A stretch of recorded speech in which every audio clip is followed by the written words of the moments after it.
First is Fred Turner, professor of communication at Stanford University. He has written extensively about art, technology, and American culture since World War II. He is the author of several books, including From Counterculture to Cyberculture, Stuart Brand, The Whole Earth Network, and the Rise of Digital Utopianism. And most recently, its prequel, The Democratic Surround, Multimedia and American Liberalism from World War II to the Psychedelic 60s. You can find his papers and much, much more at Fred Turner at stanford.edu if you'd like to read more. And I will introduce our next speaker following this. Thank you. Great, thanks.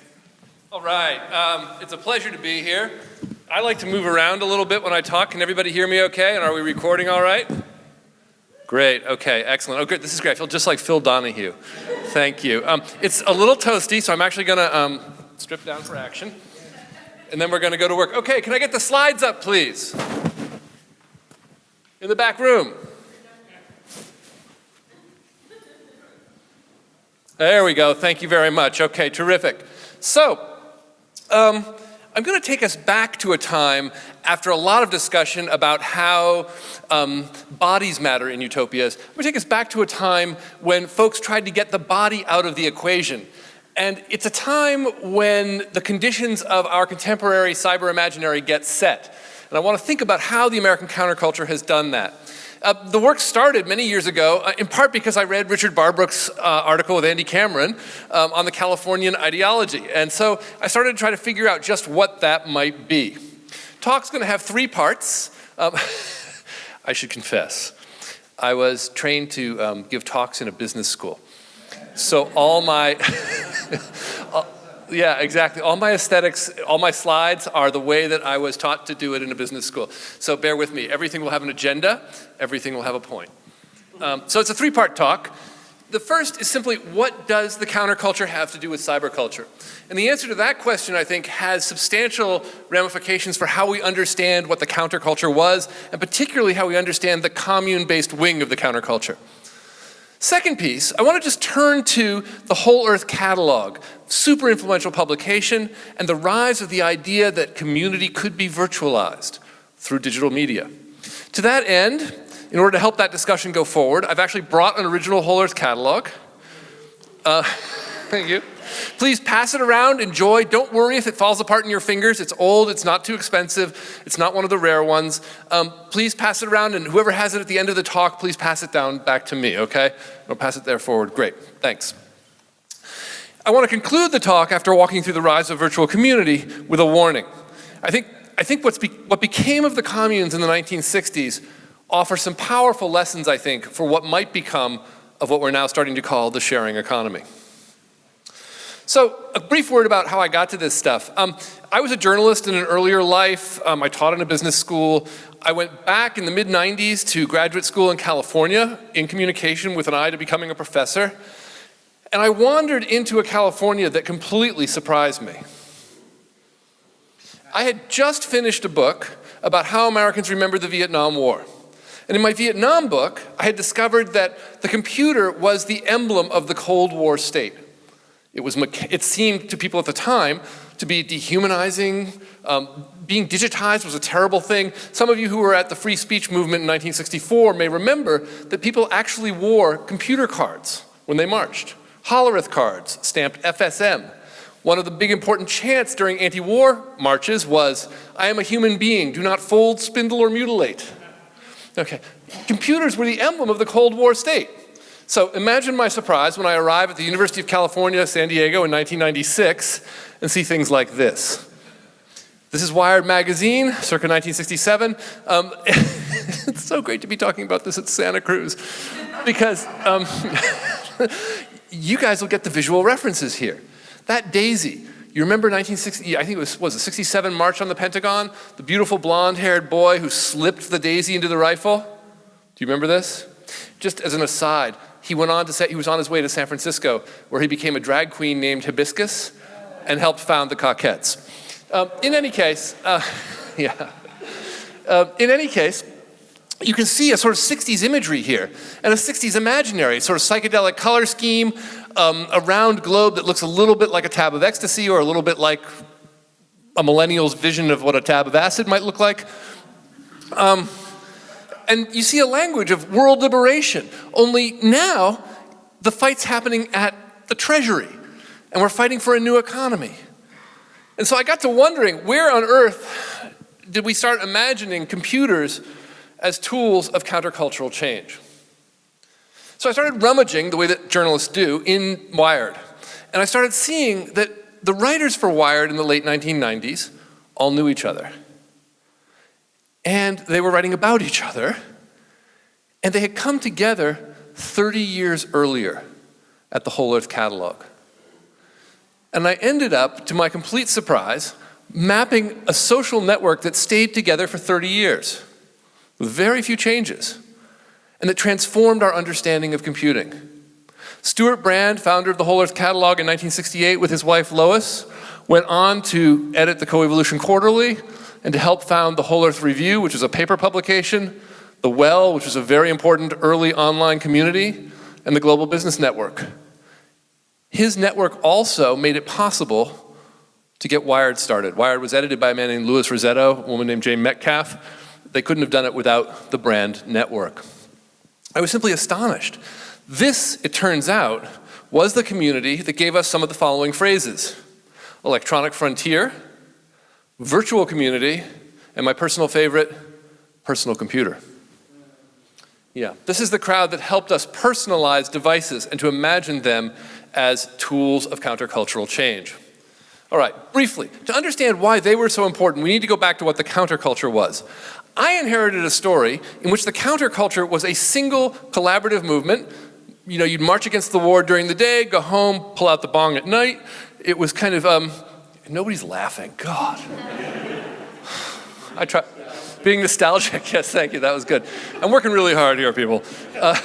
You know, I mean, the notion was that sort of, you know, the drug-oriented counterculture and the political counterculture were one. Imagine my surprise when I told Todd Gitlin, founder of the Students for Democratic Society, that I was working on a book on Stuart Brand, and he said, that guy, I don't know. And I told Stuart Brand that I was working on, you know, so I had talked to Todd Gitlin, and he said, that guy, I don't know. It turns out that the counterculture was not one movement, but two, and they were quite distinct. Here in the Bay Area, we might think of them as Berkeley and San Francisco. On the one hand, we have the New Left, the Berkeley side, Students for a Democratic Society, firmly committed to doing politics to change politics. Oh, love it. Great. I have been oh, that's really special. We're coming to that. Oh, that was creepy. Right, this is the warning part. We sort of jumped ahead to the warning there. Okay. But the New Left did politics to change politics, led marches against the war, struggled, saw itself as the ancestor and replacement to the old left. The New Communalists, on the other hand, did something quite different. You may not remember, although some of you might, that between 1966 and 1973 saw the largest wave of commune building in all of American history. Something like 1 million Americans left their college campuses, left their towns, moved back to the land, or formed collaborative communes in cities. This is an incredible movement. It's incredibly important. Remember that, you know, until that time, we are a nation of communes. The Pilgrims were a commune. To have the density of communes that was founded in this period is sort of amazing. All right, so both of these communities were anti-bureaucracy, anti-big technology, anti-mass culture. But it was interesting. Among the New Communalists, there was a challenge, and the challenge was this: how do we do politics in a way that doesn't replicate the hierarchies and the conflicts of mainstream society? You know, the New Left was quite willing to keep doing politics in order to change politics. They just wanted better, more humane parties. The New Communalists wanted to leave parties behind entirely. How could they do that? Well, they turned away from big technologies, but they turned directly toward small-scale technologies with which to transform their minds. Technologies that I'm going to call technologies of consciousness. These include LSD, stereos, to some degree automobiles. Why was the VW bus so spectacularly important in that period? In part because it's a technology that allows you to experience mobility and community simultaneously. Okay. So, but why? Why would they turn toward technology? Another thing to know about the generation of '68 is they grew up in the wake of World War II in the middle of an enormous tech boom. Not just the kind of technology that brought us the atom bomb, but the kind of technology that brought us the first integrated highway system in America, that brought us small record players. I can't tell you what it's like, if young people in this room, all you guys, to have a portable record player if you've never had one. In my house, we had this big fancy stereo in the living room. We were like trapped listening to Herb Alpert all the time. Okay, it was like hell, okay? For like my 14th birthday, I was given one of those portable record players. I could buy my own 45s and take them to my room and close the door and dance. Yo, tutti frutti. I mean, it was great, you know? Okay, my point here is that this generation wanted to push away from mass culture, away from military culture, away from the atom bomb, but not to abandon consumer technologies that had made their lives so pleasurable. In fact, they turned toward consumer technologies as the basis of a new kind of politics, a politics of consciousness. This politics came fairly directly, in the case of the Whole Earth Catalog, out of the work of Buckminster Fuller. Buckminster Fuller was a kind of autodidact architect, or journalist, designed and patented, actually, he wasn't actually the first to build it, but he patented the geodesic dome, which you see behind him there. He had a notion that he called comprehensive design. He said, look, the resources of the world have been misallocated. They've been concentrated in the wrong hands. Your job in this world is to take the resources created by industrial society and valve them down into your own life and turn them into tools for transforming your everyday reality.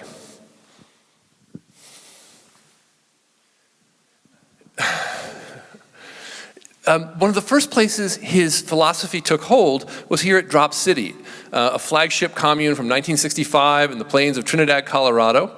And these are some early zomes. They're not quite geodesic domes. Fuller actually gave these folks an award, gave them $500 of his own money.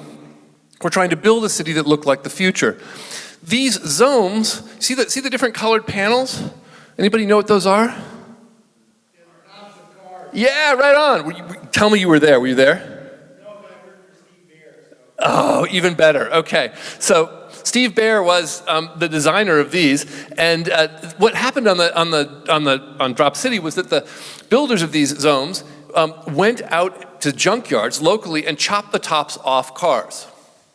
They literally valved the industrial products of the American automobile industry into technologies, rounded homes, that might transform their consciousness, give them a new way to live together. And it sounds hokey, and I don't know if Steve would cop to this. However, think about the meaning of the word square, right? I mean, square is everything negative, everything boxy, everything rigid. These houses did not produce squares. No squares lived in these zones. So, one of the most important valvers of industrial technology to the commune movement was Stuart Brand. Stuart Brand is still very active. He lives up in Sausalito. He directs the Long Now Foundation. You can read a lot more about him in my book, also in a book by Andy Kirk. Very important figure in many ways. I want to focus on just one piece, though, today. I want to focus on this piece, the Whole Earth Catalog. So, late 1967, early 1968, Stuart has moved back to California. He's living on the edge of the Stanford campus. He's become a merry prankster, a sort of peripheral merry prankster. He's a former sort of multimedia artist. He helps create the acid tests. You'll remember those? I see a couple of pinwheels spinning out there. Yeah, okay. So he's very active here. And about late 1967, the hate starts to empty out a little bit. You may remember that the Summer of Love is the summer of 1967.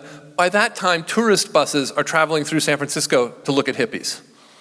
It's not very comfortable there anymore. If you want to make an alternative world, it's time to leave the city. So people start heading out, including many people that Stuart knows, and building things like Drop City or the Llama Foundation or any number of other communes, mostly through the Southwest. One of my favorites is New Buffalo. In any case, Stuart wants to figure out how he can help them. And he figures they're going to need tools. And so he and his wife Lois get up in a pickup truck, drive around to a series of communes, and try to figure out what people need. And they bring them various artifacts, but and they don't sell very many of those. And they come back and they build, using a bit of Brand's inheritance, the Whole Earth Catalog. The Whole Earth Catalog is the most bizarre document. Two things about it are very strange. If you were headed back to the land and you were about to build a farm in the middle of Colorado, what would you want? Just shout out a tool you might want. A hoe, right? Shovel, keep going. Saw, solar panels. I'm going out with you. Where are you? Yeah. Yes, okay, you and I. I'm going to the backland with you. I want a solar panel. I want a tractor. Steps to an ecology of mind, right? Thanks, Ben. Yeah. Okay, so Ben knows this story. Most of the tools that were depicted in the Whole Earth Catalog were not anything that we just talked about. They were books. 2/3 of the items in the catalog were books. Why? Because books were what commune people needed to build consciousness. They needed to develop a shared consciousness of the way the world was interconnected. And books were better for that than tractors were. And you can see here, I mean, it's unbelievably strange, right? Here's Norbert Wiener. Norbert Wiener was a military researcher in World War II and the founder of, or at least the coiner of the term, cybernetics. What's he doing in a countercultural catalog? That's the Hewlett-Packard 9100A up above him, the most powerful individual calculator that Hewlett-Packard made at the time. I don't know about you, living on Drop City, I don't need a massively packed calculator. Except insofar as a calculator seems to do the calculations that model the fact that the world really is a circulating system of information. The cybernetic vision holds true, and in the pages of the Whole Earth Catalog, it gets married to this strangely retrograde vision of community, a vision in which we dress like Indians, we do macrame, we do handwork. So the catalog was not a place where you could buy anything. It's a place that pointed you to other things, pointed you to how to buy things. It's for that reason that Steve Jobs would later in the recently in 2005, tell an audience at Stanford that it was like Google before Google. It was a search engine of a kind. But one of its most important features was that the things that would be searched for were mailed in by users. You would recommend a product for the catalog. The product, if it was accepted, you'd be paid $10. Your name would be printed and a little statement sometimes. Think back now to 1968-69. It's a world before the internet.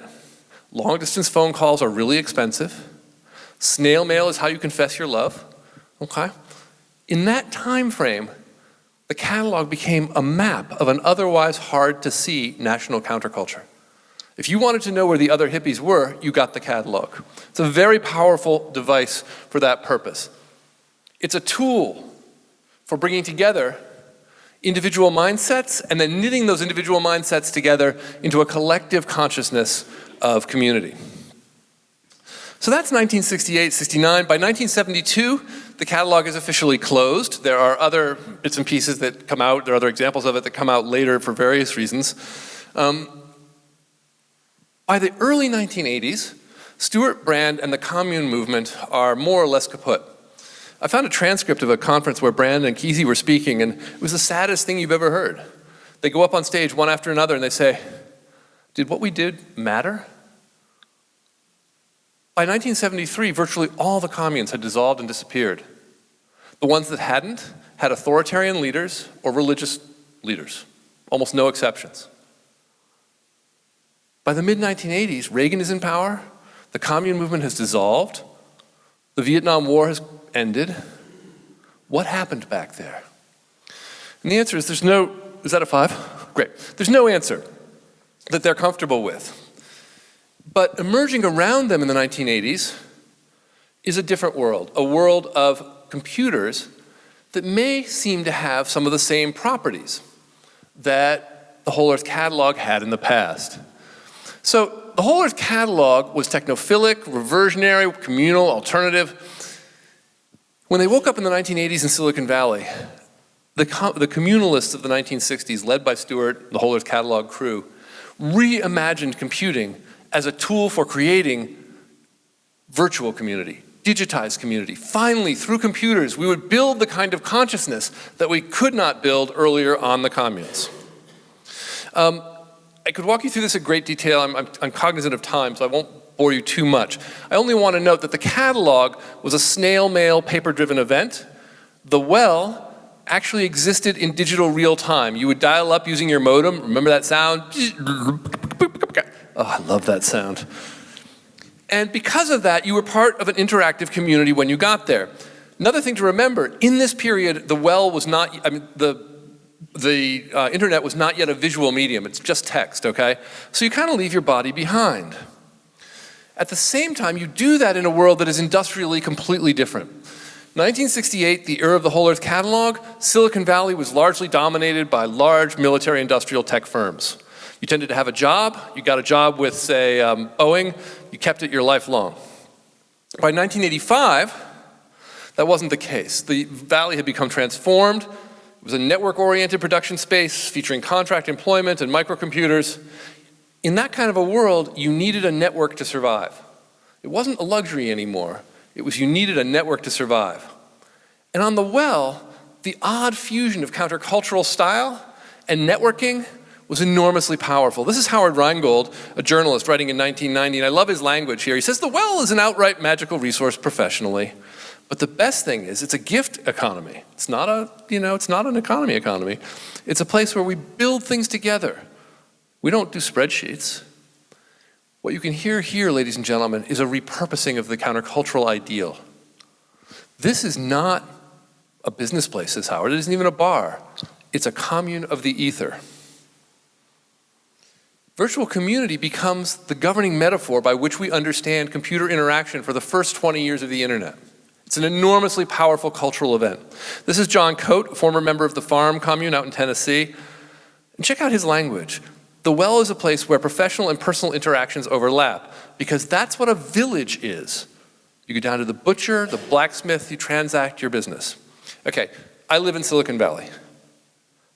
I couldn't find a butcher if you paid me, let alone a blacksmith. Okay, this is the reversionary language of commune building come back now and becoming attached to computers. Ladies and gentlemen, that language haunts us today. The dream of utopia that animated the communes of the late 1960s is now a linguistic, a cultural, a style resource for the builders of Uber and Airbnb, of Google, of Facebook.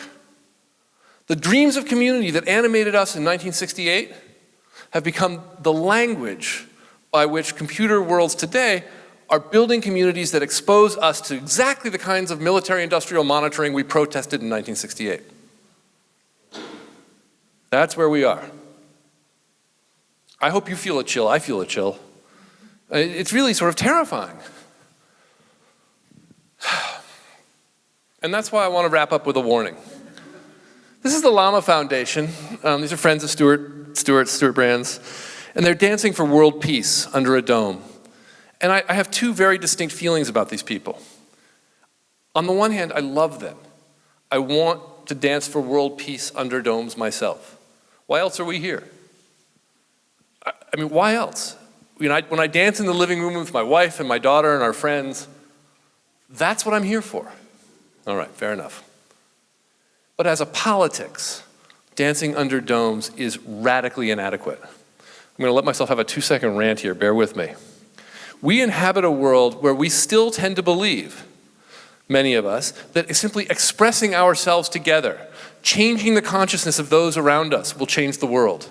That is stunningly naive. When I look at the Occupy movement, I see a movement that claimed the term the 99% and the 1%, and that reframes debate, and that's great. Reframing debate is great. When I look at the Tea Party, based in churches, working in our government, I see a transformation of Congress, and through it, a transformation of law. My challenge, ladies and gentlemen, is the challenge of letting go of the utopian dream of a community of consciousness and turning instead toward the building of an America that has people who are different from one another, who work together despite their differences for the common good across their differences. Thank you very much.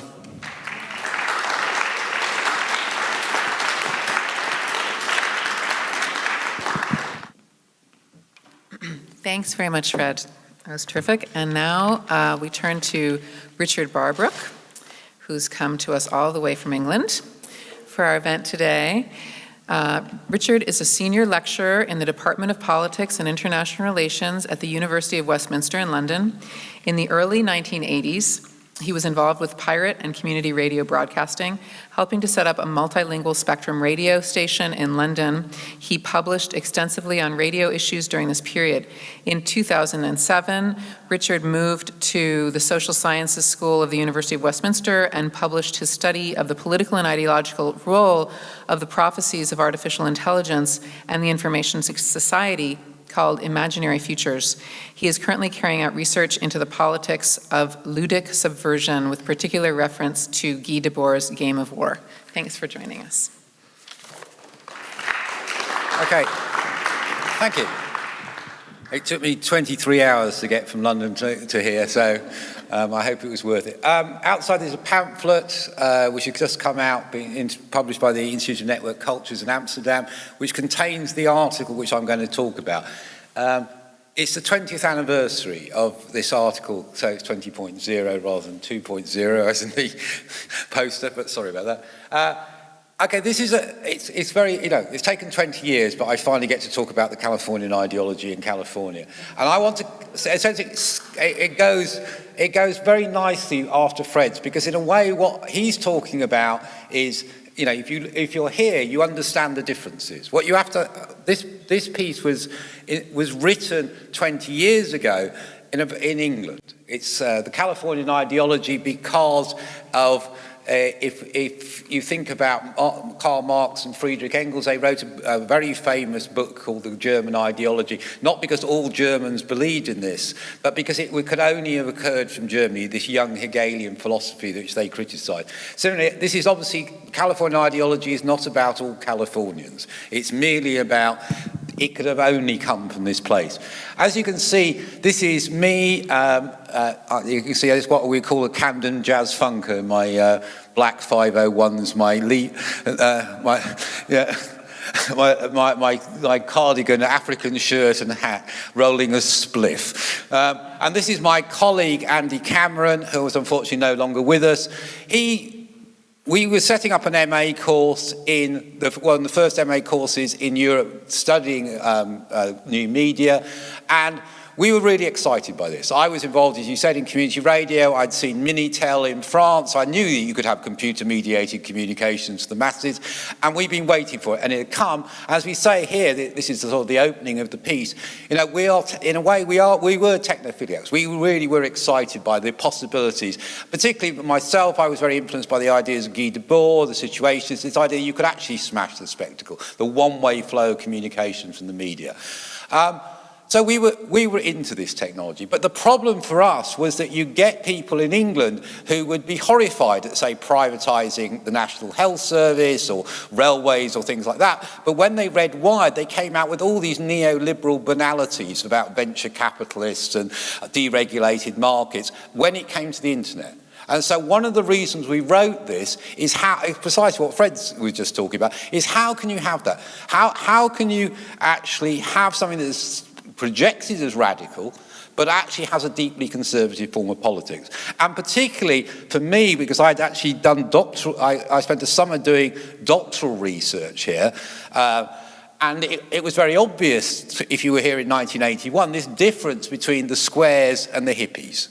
I met people who had actually been at tanks sent against them, hippies, in San Francisco during the protests. Ronald Reagan was no hero to them. They'd been tear-gassed people they knew had been killed. And yet, of course, by the time the Californian ideology was published 20 years ago, they sort of bizarrely fused into two. And obviously Steve Jobs is an icon of this, but we can think of many, many other people who did the same.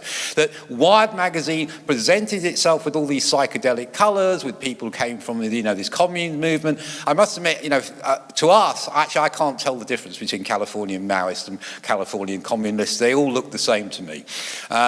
So for us, we couldn't think, why was this the case? And so one of the reasons we wrote this is precisely to try and think about, for Europeans, the impact that your state was having on our thoughts. And it was a sort of critique of this.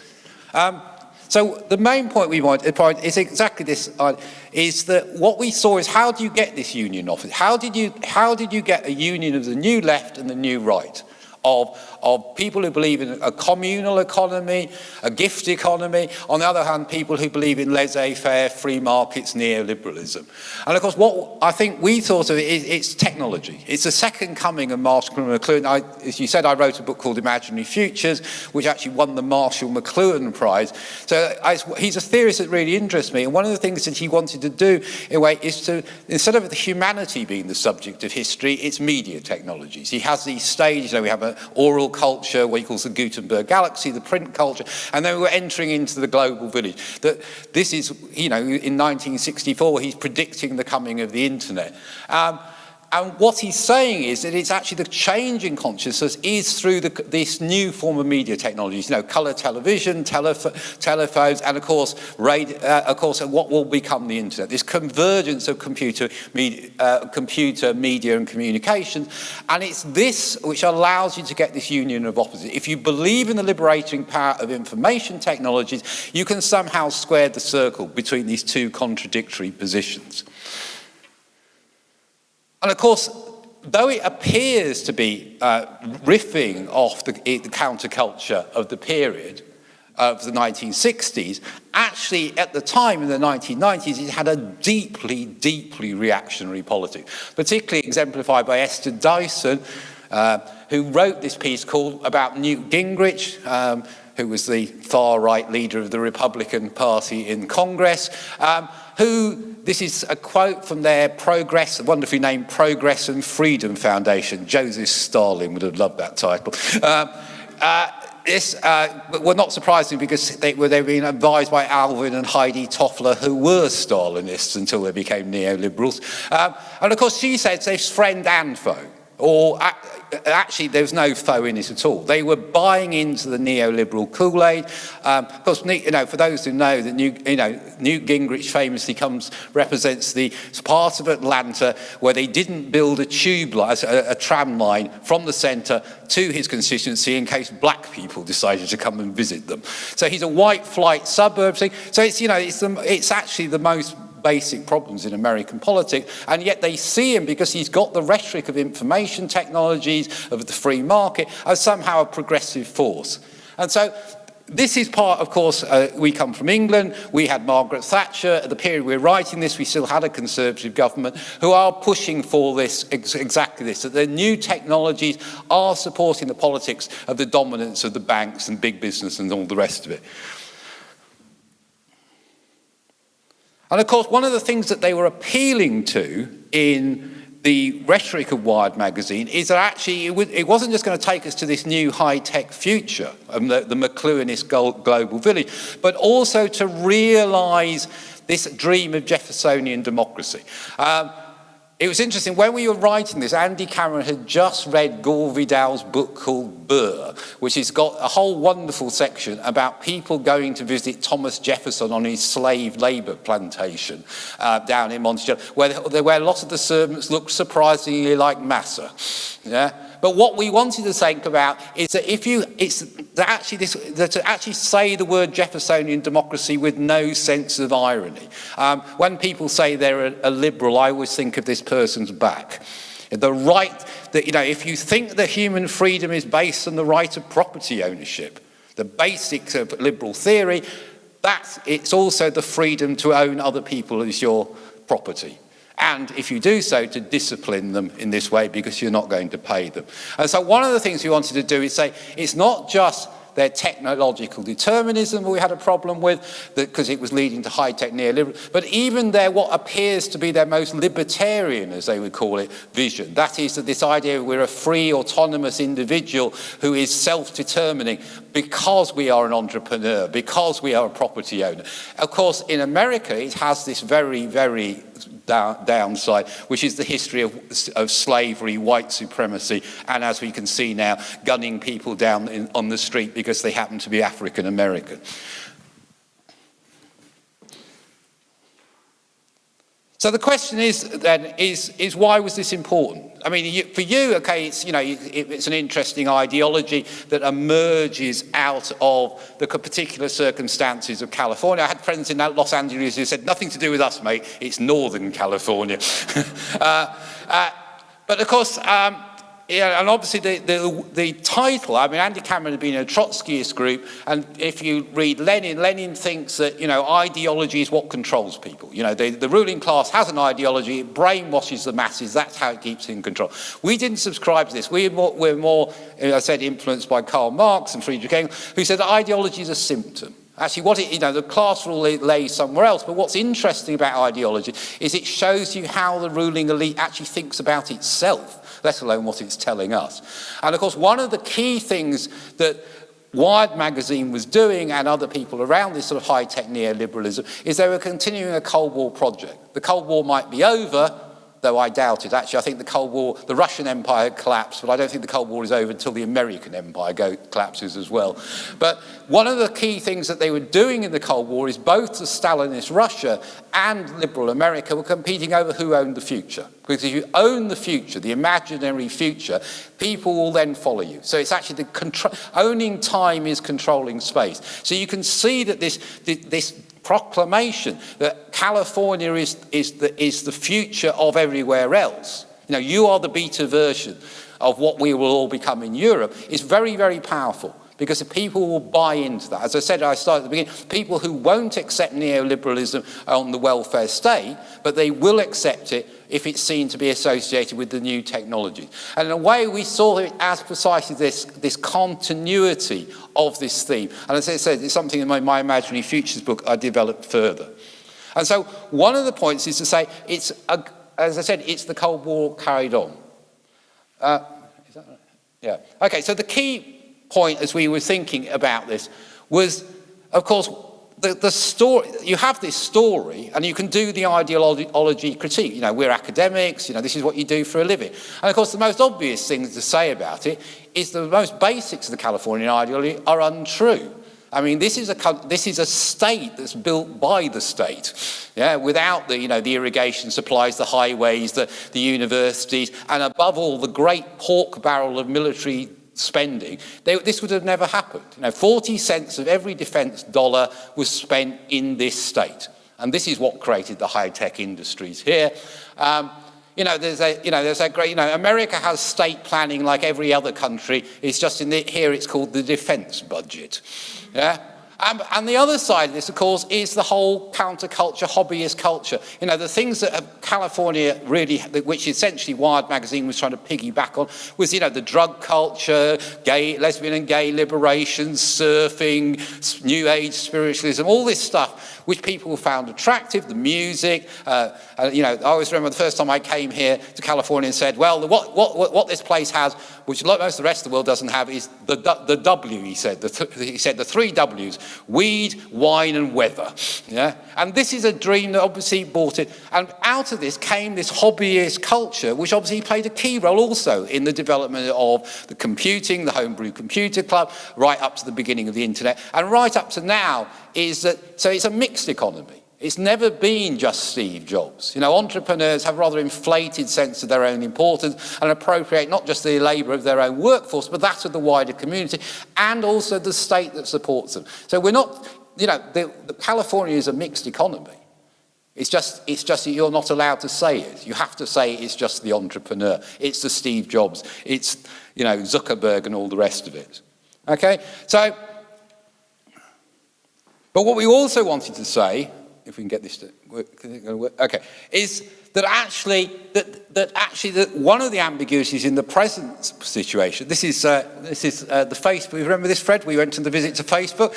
Yeah, this is actually the interesting thing is the way that .com capitalism and cybernetic communism go together. So the gift economy of the internet and the commercial side of the internet, even now after 20 years, are intertwined. So if you think of like the big companies, the most obvious example is Facebook itself. It doesn't make its own content. We make its content. Most of these great, so Twitter and all these other places, we are the content makers. In that sense, the spectacle has been broken. But of course, they provide the tools and the software and sell the advertising on top of it and whatever surveillance they want to carry out on us. So it's the ambiguity of these two things together, even now, even with the rise of these great corporate monoliths and the NSA megalomaniac scheme and spy, is the way that even now it's a mixed economy. It has to be, because it won't work like. And in a sense, we could say if we're in a hybridization period, it's actually in some ways the cybernetic communist side of it is actually in a way dominant, actually, in the fact that even now, the story is always like in radio broadcasting, you start off with the hobbyists and the university and small entrepreneurs, and then the big boys come in and they commercialize it and make it respectable. What's interesting is it hasn't happened on the internet. Most of the content is still user-generated. And in fact, the greatest successes are those people who have, as in Kevin Kelly said, famously said it in his 10 rules for the new economy, follow the free. Work out how to commercialize free stuff. And so so in a way, we have to take that positive side of the Californian ideology, but also be aware of its limitations as well. And this is, of course, because we're moving towards a society of ubiquitous computing. As I said, I started off, being involved with things like pirate radio and community radio precisely because the media was monopolized. It was very difficult. I mean, music played a very key role for my generation precisely because you could do it yourself. You couldn't do radio. You couldn't do television. Making films was very difficult. Publishing anything more than a fanzine, which had a very small print run and limited circulation, was actually very difficult. Now, of course, you can access this. And of course, what we can see here is that the cult of idea that it is an elite, it is the new, the small group of entrepreneurs and digital arty who are actually going to lead us into the future. Actually, it's actually questionable because my experience is most cultural movements I've been involved with and political movements, it's not actually the small groups who are it. It's actually when the mass of the population get involved. The famous Trinidadian Marxist C.L.R. James said, he said, once millions of people want to change something, they will change. It's impossible to stop them. If he was giving the example, this was in the mid-1980s, where he said, Eastern Europe, Stalinism is over because of the mass movements in Poland. South Africa, apartheid is finished because there's mass protests. We thought he was being utopian. This was about 1985. 4 years later, both Stalinism and apartheid had collapsed. And we can see that in this very dramatic political things, but you can also see this in cultural attitudes, the way that once large numbers of people, the ordinary people, want to change, things do. And so ubiquitous computing exactly promises this for us. And so one of the major reasons, therefore, we ended on this flourish about how it's the rebirth of the modern, and here we have these wonderful ecotopia images, precise, is that we need to actually not just reject and critique the Californian ideology, not just to appropriate the interesting bits out of Californian culture, the countercultural tradition, some of the can-do's entrepreneurial zeal, but also to actually then think about how we were obviously arguing to Europeans, is actually to think about in this sort of 19th century sort of utopian socialist idea that the artist engineers can remake the world, and to actually have the courage to actually break with global neoliberal globalization and think about how could we actually use these technologies to actually remake society in the interest not of just a small group of entrepreneurs in their what's it called, pocket utopias, I think it was called the other day, but actually to create a practical way of life which the mass of the population, that everybody can participate in, and to create a society which is a truly human civilization. Thank you.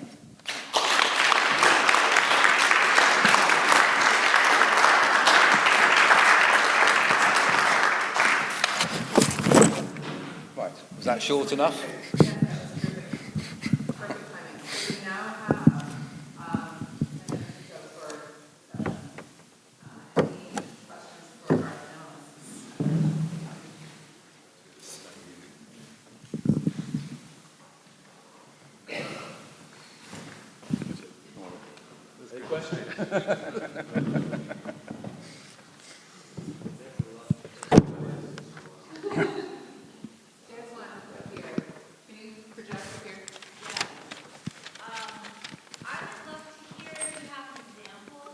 Sorry, I can't hear you. Can you wait to the microphone? It's a bit of an echo in here, despite its beautiful architecture. Thanks. Hi, those were both incredibly compelling. Thank you very much. I would love to hear from either of you if you could highlight a project or an example of something that you feel like is not falling into the California ideology, but helps us to imagine an alternative. Well, I can say a project that I'm now involved with is in England, or Britain, I suppose we call ourselves still, is trying to construct an internet bill of rights. As some of you might know, the left took over the Labour Party, the main opposition party in. Hey. Well, as a Corbynista, obviously I was very, very pleased about it. And one of the things that I'm working with the new leadership of the Labour Party, but also other political parties, Greens, Lib Dems and so on, is actually to try and reconsider about what would human rights be in the 21st century with this new situation of the information society. And particularly as Fred said, it's this terrifying thing. It's not just they're monitoring us for targeted advertising, but the Stasi on steroids, as someone called it, of the NSA. I mean, what the old Stalinist secret police did with industrial technology looks like quite amateurish by comparison to what's the sort of megalomaniac ambition to monitor everybody in real time. So we're trying to rethink about this, and also because it's not, a lot of human rights is often seen as a sort of moral, ethical, legal thing, but actually Karl Marx famously on the Jewish question said they're a material reality of modern society. In fact, actually modern society can't operate in a way if people don't have human rights. And so if we think about what it might mean, it's a way of pushing back about this, of actually say, well, we've got to not see the machines in control. The new media technologies are not the subject of history, it's human beings. And if that, we've actually got to think about how do we operate as autonomous individuals who then are able to collectively work together. Not just have civil and political rights or social and economic rights, but also what would we mean by cybernetic and collaborative rights, which allow us to bond together, not just using these new technologies, but in the society. So actually to sort of not have this separation between cyberspace and real life, but what happens when they're integrated and are together, and they are part of what we do as daily life. So Richard and I disagree on this. I'm just surrounded, I teach at Stanford, I'm in Silicon Valley, I'm surrounded by people who believe that technology is the way forward. And I'm also surrounded on the left by people who believe that the ever-increasing enhancement of individual freedom of expression is the key to social welfare. I'm in favor of both of those things, but they're both leaving out, I think, a key feature of successful society, and that is successful institutions. I think, you ask about examples of places that work, I'm going to throw up Kaiser Healthcare. Kaiser Healthcare emerges out of a union-driven healthcare program. Kaiser Aluminum, does an exceptionally good job of serving a diverse population. It's built around an ethics of care, which I think is a much better way to organize than an ethics of expression. An ethics of care. It embraces all kinds of people. It embraces state funding and serves the good of the whole. Another thing another example I would throw out is Glide Memorial Church in San Francisco. Glide is a radical, all-accepting Methodist church. Whether or not you're comfortable with the theology, it's a place that took the cross off the wall, brought it out into the street. It invites people of all different classes, all different races to do things together. It serves 3,500 meals a day to the homeless. It's a place where you can work with people who are unlike yourself. The last thing I want to say is I want to disabuse us of what I think of as the Woodward and Bernstein fantasy. We often imagine that single heroic action against large-scale state institutions will suffice for change, and we often think that Watergate came about that way. Woodward and Bernstein could never have done what they did without the institution of a newspaper behind them, without its legal standing, without its lawyers, without its wealth, without its ability to conjure up public visibility. the illusion that we can act by empowering and enhancing our individual expressive capabilities, and that is sufficient for change, is an illusion that we can trace back to the 60s. The places where change works are places where people gather, not just gather to express, but gather, form institutions, create legal standing, muster resources, and push hard for change.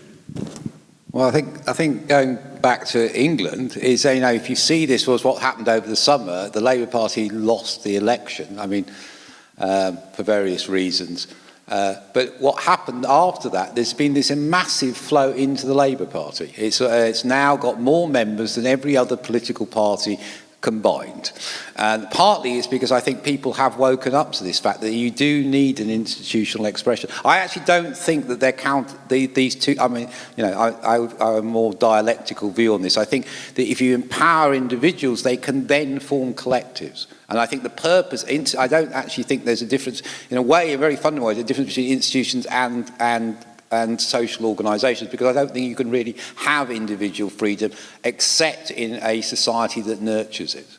And that includes, you know, getting, and the great thing, I mean, when the last time there was a Labour left revival, this is why I stuck in the Labour Party during the long years of Blair and Brown, it's because what I always remember in the 1980s is going to Labour Party meetings and there were just people from such incredibly different campaigns, you know, trade unions, local campaigns, lesbian and gay campaigners, immigrant groups, and it actually was the power of it wasn't so. It was obviously electing people, trying to change laws at a local level, to change policy, but also it created a place where people could meet and actually discuss and discover they actually have interests in common. Because one of the things that particularly neoliberal capitalism says is everybody can do anything they like, as long as you're an individual. You know, you can do the most radical things like change your gender if you have enough money. But what you can't do is collectively organise. And it seems to me what we need to do is empower people as individuals so they can come together and in collective organisations then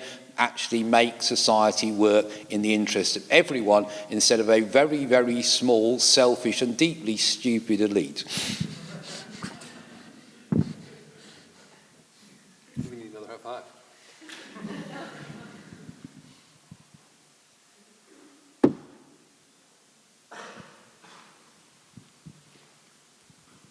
Hi there. Wow, that's really loud.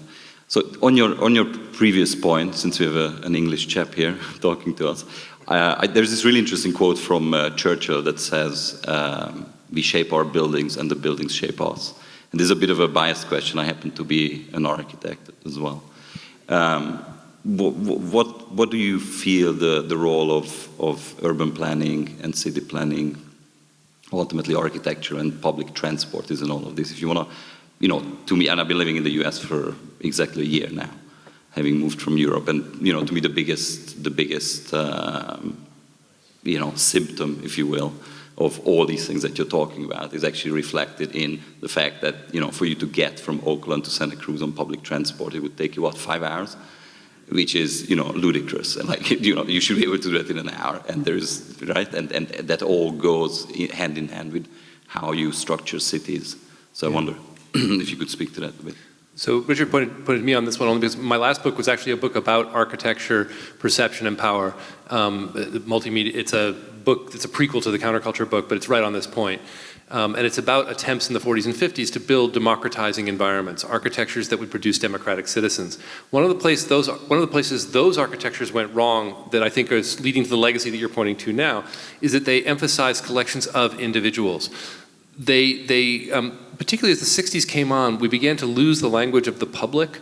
And it's a language that feels even hokey now. You go back and you read it in the 40s and it feels odd and backward. The absence of a language with which to invoke a notion of the public makes it very difficult to claim resources for public projects like highway systems, bridges that need rebuilding, or public transport of that kind. It's a catch-22, right? Without a public rhetoric, it's hard to change city planning. Without a city planning that demonstrates the power of public goods, it's difficult to even conjure up a vision of the public. I don't know which comes first. In San Jose right now, there's a conference on building individualized public transport. I don't know if you're following that, but it's all about, we're not going to build trains. We're going to build Google cars that hang from rails and go just where you want them to. And we'll have an individualized collective system. I miss Europe. Well, I had this very, very long flight over here, and I got off at San Francisco Airport, and then I had to deal with the user interface to buy a BART ticket, which must have been done by Microsoft, because it really is incredibly user unfriendly. If you're a foreigner, it's one thing that is noticeable here is the infrastructure does look a bit ancient, shall we say, which is always extraordinary because this is supposed to be the most advanced place on the planet, and yet it lacks its most basic things, as you say, like public transport. And this does seem to be very weird for foreigners. One of the interesting things I thought about when I was coming over here, I reread Ecotopia, and I thought their vision of the Sakala city, it hasn't happened in California, but if you go to places like Bremen or Amsterdam or Copenhagen, it's much closer to that. And in fact, that picture which is used on the poster of the woman on the bicycle with the little cart for the kids, they're everywhere in Northern Europe. They're actually coming into London now. They're starting to try and make the city a bit more bicycle friendly. So in a way, it's interesting that Europe, in some ways, has embraced a lot more of this ecotopia vision than actually the place where it originated from. And I think partly that's to do with the fact that we have parties that call themselves Labour parties and socialist parties and left parties and even sometimes communist parties.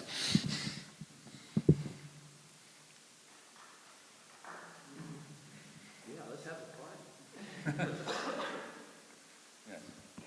House party. Hi, thanks for two really interesting talks. I'm just thinking about some of the things that are happening in Silicon Valley now. I see kind of on one hand a movement towards not just open source but open governance on a lot of projects, and at the same time movements from like some of the people that are leading these companies to say that like Peter Thiel has said that democracy is no longer compatible with freedom. And so where are we at with that? Well, liberals never were Democrats. I mean, this is a strange hybrid phrase called liberal democracy. It's a bit like Marxism, Leninism, or Islamic Republic. You take two contradictory ideas, stick them together, and they're much more powerful. Until the middle of the 20th century, liberals hated democracy because that if you give the vote to the masses, they'll vote to redistribute property from the rich to the poor.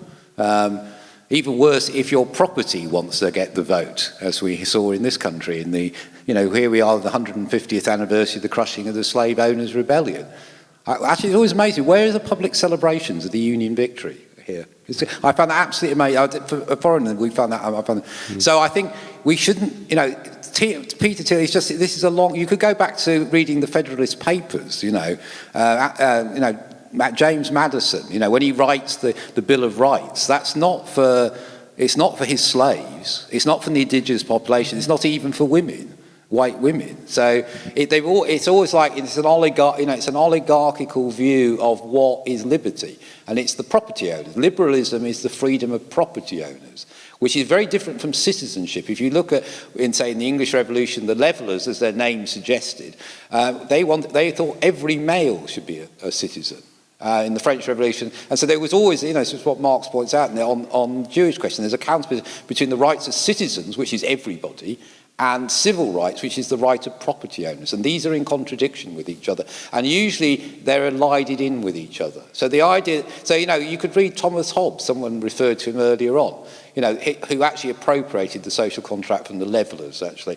But because he's an Oxford professor, all the academics say it's him, not the plebs and soldiers who actually wrote the Agreement of the People 3 years earlier. But Hobbes makes this clear, what is freedom? It's the freedom to enjoy your property with your family and friends, and you give all your political rights to the tyrant, so you don't have to bother with politics. Because politics is a boring thing, and you go out and make money. That's what it's all about. So I would not dispute Richard's account of liberalism, except after World War II, when liberals like Margaret Mead, Gordon Allport, Eric Fromm actually led almost a rebellion that we've all forgotten, a radical call for an anti-racist America, for a gender preference, sexual preference diverse America. Between 48 and 50 was one of the most utopian moments in American history, totally forgotten. It's in my other book, Democratic Surround, End of Advertisement. Open government is a misnomer. It's a little bit like cloud. It's like the cloud isn't servers. Open governance in Silicon Valley projects isn't open in any fundamental sense. I would argue that it's a pushing down of government procedures and a distribution of governing procedures into a network, into a geographically distributed system, which is what Silicon Valley really is. In 1984, there was a wonderful phrase in a dissertation where a person was interviewed and they said, look, I don't work for a company, I work for the Valley. And in a world where you work for the Valley, open, quote, governance is just governance distributed across the Valley. So I dispute the idea of openness. Peter Thiel's a fascinating case, someone I'm thinking a lot about these days, because he is on the one hand a gay man and a radical libertarian promoting gay rights and radical liberal libertarian at the personal level activity, while at the same time he makes his living from Palantir, which is a massive surveillance system for the NSA. I don't even know what to do with that. But it does strike me that that's the dichotomy that of our time, where on the one hand we're calling for radical liberal individual rights while sustaining, building, profiting from very large-scale surveillance systems, surveilling ever more isolated individuals who are ever weaker institutionally. That strikes me as paradigmatic for our moment. And you can see that in the writings 20 years ago in Wired. You could see that already emerging. In a way, you can, as I said, you can change gender, take any drugs you like, wear whatever clothes you like. So at a personal level, the 1960s revolution won. The trouble is, it's actually the wider social revolution. And I think this is where I found when I read Fred's book for the first time, because I said we were foreigners. We just thought hippies are hippies, basically. To actually see that, and I think it's also because when I came here, I met people who went to, lived in communes and were in a Maoist group and did exegesis and, went and chanted Buddhist slogans somewhere and all the rest of it. So it's people flitted between these different groups. But I think he's right to actually say there was a part of this counterculture that did actually just see it as a personal thing. It comes out of the sort of religious traditions here, I assume, in America, of personal salvation, very Protestant in a way. Whereas, certainly coming from a European tradition, we have class politics. So, the idea that you could be, that gay liberation, for instance, is separate from class politics, or feminism is separate from class politics, or even ecology. I mean, if you read Utopia, that's the sort of absent thing in it, is class politics. Trade unions, political parties, those sorts of things. And so for me, that's always seemed very odd. And particularly when we went through the whole Blair experience, this new Labour infatuated with the Californian ideology and Bill Clinton, it was precisely they would stress those sort of things. They passed basically a lot of the gay rights legislation, which led eventually to the Tories even accepting gay marriage. But on the other hand, they wouldn't actually re-empower trade unions, because trade unions were somehow old-fashioned and part of the industrial era. And that seems to me you can't have one without the other, because I don't see how personal liberation can survive in the long run unless the society itself is social democratic.